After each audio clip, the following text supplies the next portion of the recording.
እንኳን ለታላቁ ሰማዕት ለቅዱስ ጊዮርጊስ ወርሃዊ መታሰቢያ በዓልና በዚህ ዕለት ታስበው ለሚውሉ ለቅዱሳን አባቶቻችን ወርሃዊና ዓመታዊ በዓል በሰላምና በጤና አደረሰን አደረሳችሁ።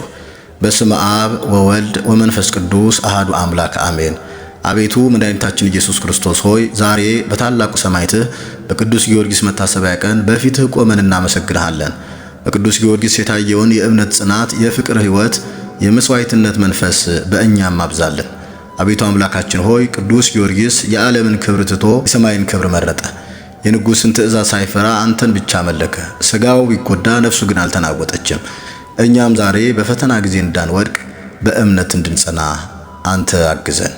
ቅዱስ ጊዮርጊስ በነጭ ፈረስ ተቀምጦ ዘንዶውን በጦር ሲወጋ የምናየው ክፋት በክርስቶስ እንደሚሸነፍ ምልክት ነው። አቤቱ በልቦናችን ያለውን የኃጢአት ዘንዶ፣ የትዕቢት፣ የቁጣ፣ የቅናትና የስንፍና መንፈስን አስወግድልን። ቅዱስ ጊዮርጊስ የተጨነቁትን የሚረዳ በጭንቀት ያሉትን የሚያጽናና በእግዚአብሔር ፊት የሚማልድ ቅዱስ ሆኖ ተገለጠ። ስለዚህ ዛሬ በምልጃው ቤተሰቦቻችንን ጠብቅ፣ ሕመምተኞችን ፈጉስ፣ የተጨነቁትን አጽናና፣ ወጣቶችን ከክፉ መንገድ ጠብቅ፣ ሀገራችንንም በሰላም አኑር። ቤቱ የሠራነውን ኃጢአት ሁሉ ይቅር በለን። በሐሳብ በቃልና በሥራ የበደልንህን ሁሉ ማረን። ንጹሕ ልብን ፍጠርልን፣ ቅዱስ መንፈስህንም ከኛ አትውሰድ። ጌታ ሆይ ቤተ ክርስቲያንህን ጠብቅ፣ ካህናትን ባርክ፣ ዲያቆናትን አጽና፣ መዘምራንንም ባርክ፣ ምእመናንንም በአንድነት አኑር። በቅዱስ ጊዮርጊስ ምልጃ ቤታችንን ከክፉ ሁሉ ጠብቅ። ሰላምን፣ ፍቅርን፣ መተሳሰብን አብዛልን። ልጆቻችንንም በእምነት አሳድግ፣ ወጣቶቻችንን በጥበብ ምራቸው። የሰውናትና የነፍስ ሐኪም የሆንክ ጌታ ሆይ የታመሙትን ፈውስ፣ ተስፋ የቆረጡትን አጽናና፣ የተቸገሩትንም አሳርፍ። ቅዱስ ጊዮርጊስ ሆይ የክርስቶስ ጀግና ሰማዕት በምልጃህ አስበን። በጌታችን ፊት ስለ እኛ ለምንልን። እስከ መጨረሻ በእምነት እንድንጸና የዘላለም ሕይወትንም እንድንወርስ እርዳን። ለአብ ለወልድ ለመንፈስ ቅዱስ ክብር ምስጋናና ስግደት ከዘላለም እስከ ዘላለም ይሁን አሜን። የተወደዳችሁ ክርስቶስ ቤተሰቦች፣ የሰማዕቱ የቅዱስ ጊዮርጊስ ወዳጆች፣ ከዚህ በመቀጠል ደግሞ በሐምሌ 23 የሚነበበውን ስንክሳር እናሰማለን።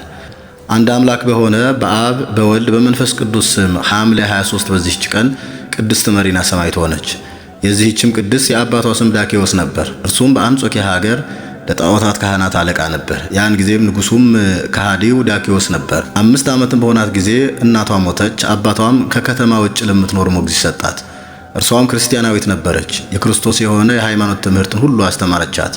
15 ዓመትም በሆናት ጊዜ አባቷ ሞተ። ከዚህም በኋላ ሰዎች የሰማዕታትን ተጋድሏቸውንና መከራቸውን ሲናገሩ ሰምታ የጌታ ክርስቶስ ፍቅር በልቧ አደረ። በሰማዕትነት መሞትንም ፈልጋ ሄደች። በዚያን ጊዜም ከሃዲ መኮንን ወደዚያች ሀገር ደረሰ። እርሷንም አይቶ ወደ እርሱ አስመጣትና ከወዴት ነሽ አላት። ክብር ይግባውና ከጌታ ኢየሱስ ክርስቶስ ሰዎች ወገን ነኝ፣ ስሜም መሪና ነው አለችው። ደም ግባቷና ለሕይዋንም አይቶ መታገስ ተሳነው። እሺ ትለው ዘንድ በብዙ ነገር አባበላት። እሷ ግን ረገመችው፣ የረከሱ አማልክቶቹንም ረገመች። ያን ጊዜም በብረት ዘንጎች ይደበድቧት ዘንድ ደሟ እንደ ውሃ እስኪፈስ ሕዋሳቷን ቆራረጡ ዘንድ አዘዘ። ያን ጊዜም ወደ ጌታ እግዚአብሔር ጸለየች። የመላእክት አለቃ ቅዱስ ሚካኤልም መጥቶ አዳናት። ሁለተኛም ወደ ወህኒ ቤት ያስገቧት ዘንድ አዘዘ።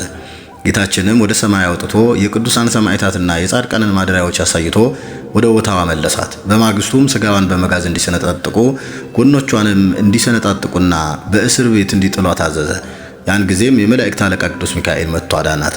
በወህኒ ቤት ውስጥም ቆማ ስትጸልይ እጅግ የሚያስፈራ ታላቅ ዘንዶ ወደ እርሷ መጣ። ባየችውም ጊዜ ደነገጠች፣ ሰውነቷ ሁሉ ተንቀጠቀጠ፣ መናገርም ተሳናት።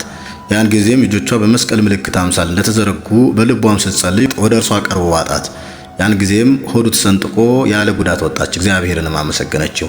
ሁለተኛም በጥቁር ሰው አምሳል ሰይጣንን አየችው። እጆቹም በጉልበቶቹ ላይ ተጨብጠው ነበር።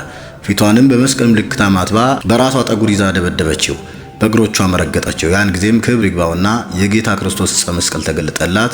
በላዩም ነጭ ርግብ ተቀምጣ እንዲህ ብላ አነጋገረቻት። መሪና ሆይ የመንፈስ ቅዱስን የጸጋ አረቦን ተቀብለሻልና ደስ ይበልሽ። በማግስቱም መኮንኑ ልብሷን አራቁተው ዘቅዝቀው ሰቅለው እንዲያቃጥሏት፣ ደግሞም ውሃ ካፈሉበት ጋን ውስጥ እንዲጨምሯት አዘዘ። በውስጧም ሆና ስትጸልይ ከሰማይ ርግብ መጣ። በአፉም ውስጥ የወርቅ አክሊል ነበር። ማሰሪያዋንም ፈቶ በአብ በወልድ በመንፈስ ቅዱስ ስም 3 ጊዜ አጠመቃት። እግዚአብሔርንም እያመሰገነች ከውሃ ውስጥ ወጣች። መኮንኑም እንደዳነች ባየ ጊዜ ራሷን በሰይፍ ይቆርጡ ዘንድ አዘዘ። ወደ ሰማዕትነቱ ቦታን በደረሰች ጊዜ ነፍሷን በፍቅር ይቀበል ዘንድ ወደ ጌታችን ጸለየች። ክብር ይግባውና ጌታችንም ተገለጠላት። ስሟን ለሚጠራ መታሰቢያውንም ለሚያደርግ ገድሏንም ለሚጽፍ ወይም ለሚያነበውና ለሚሰማው ኃጢአቱን እንዲያስተሰርይለት ለሷም ርስቱን እንዲሰጣት ቃል ኪዳን ሰጣት። ከዚህም በኋላ ራሷን በሰይፍ ቆረጡ። ከእርሷም ብዙ ተአምር ተገለጠ። እውራን አይተዋልና፣ አንካሶች በትክክል ሄደዋልና፣ ደንቆሮችም ሰምተዋልና፣ ዲዳዎችም ተናግረዋልና፣ ቁጥር የሌላቸው ብዙ ሰዎችም ክብር ይግባውና በጌታችን ኢየሱስ ክርስቶስ አመኑ።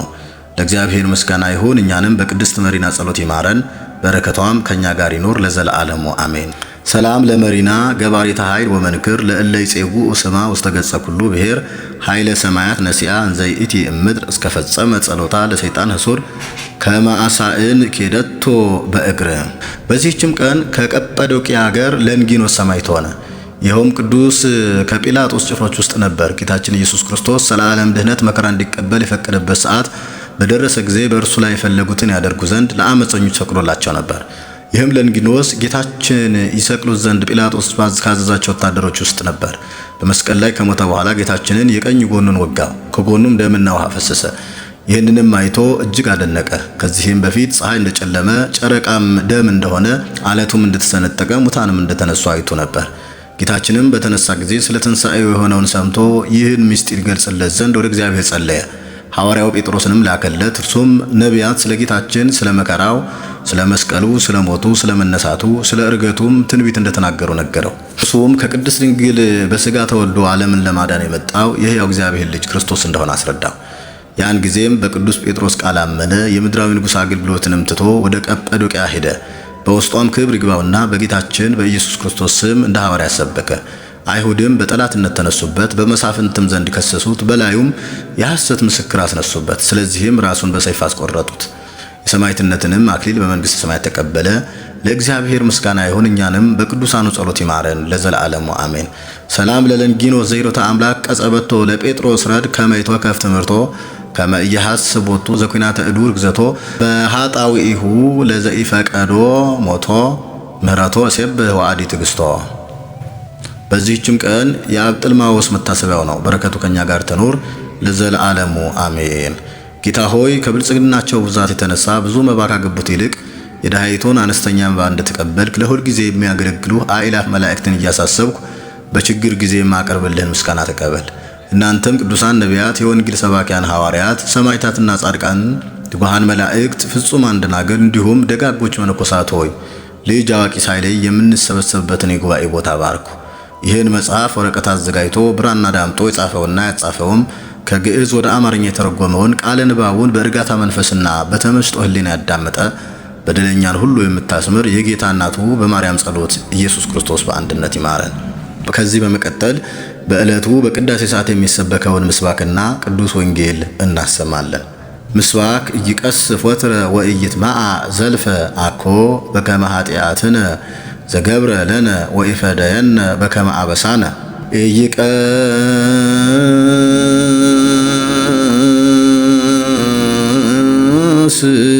ኢይቀስፍ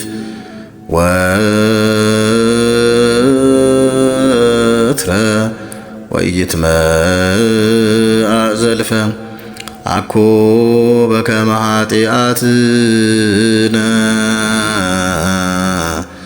ዘገብረ ለነ ወኢፈደየነ በከመ አበሳነ። ባርክ ነገረ ዘእም ወንጌለ ዮሐንስ ረድእከ ወሐዋርያከ ለክብረ መንግሥትከ ለከ ይደሉ ስባሄ ምድር እስከ አርያም ለዓለመ ዓለም አሜን። አቤቱ አምላካችን እግዚአብሔር ሆይ ቅዱስ ቃልህን ለመስባክ የተዘጋጀን የበቃን የነቃን አድርገን። የቅዱስ ዮሐንስ ወንጌል ምዕራፍ 19 ቁጥር 31 እስከ 38 ያለው ኃይለ ቃል እነሆ። አይሁድም የማዘጋጀት ቀን ስለሆነ ያ ሰንበት ትልቅ ነበርና ስጋቸው በሰንበት በመስቀል ላይ እንዳይኖር ጭናቸውን ሰብረው እንዲያወርዷቸው ጲላጦስን ለመኑት። ጭፍሮቹ መጥተው የፊተኛውን ጭን ከእርሱም ጋር የተሰቀለውን የሌላውን ጭን ሰበሩ። ወደ ኢየሱስም በመጡ ጊዜ ግን እርሱ ፈጽሞ እንደሞተ አይተው ጭኑን አልሰበሩም። ነገር ግን ከጭፍሮች አንዱ ጎኑን በጦር ወጋ። ወዲያውም ደምና ውሃ ወጣ። ያየውንም መስክሯል፣ ምስክሩም እውነት ነው። እናንተም ደግሞ ታምኑ ዘንድ እርሱ እውነት እንዲናገር ያውቃል። ይህ የሆነ ከእርሱ አጥንት አይሰበርም የሚል የመጽሐፍ ቃል እንዲፈጸም ነው። ደግሞም ሌላው መጽሐፍ የወጉትን ያዩታል ይላል። ዘያአምን በወልድ በሕይወት ዘለዓለም በወልድ የሚያምን የዘላለም ሕይወት አለው አለ ጌታ ለደቀ መዛሙርቱ። አነሳስቶ ላስጀመረን አስጀምሮም ላስፈጸመን ለልዑል እግዚአብሔር ክብርና ምስጋና ይሁን። አምላካችን እግዚአብሔር ከሰማዕቱ ከቅዱስ ጊዮርጊስና ከሌሎችም ቅዱሳን ረድኤታቸውን በረከታቸውን ያሳድርብን ለዘላለሙ አሜን።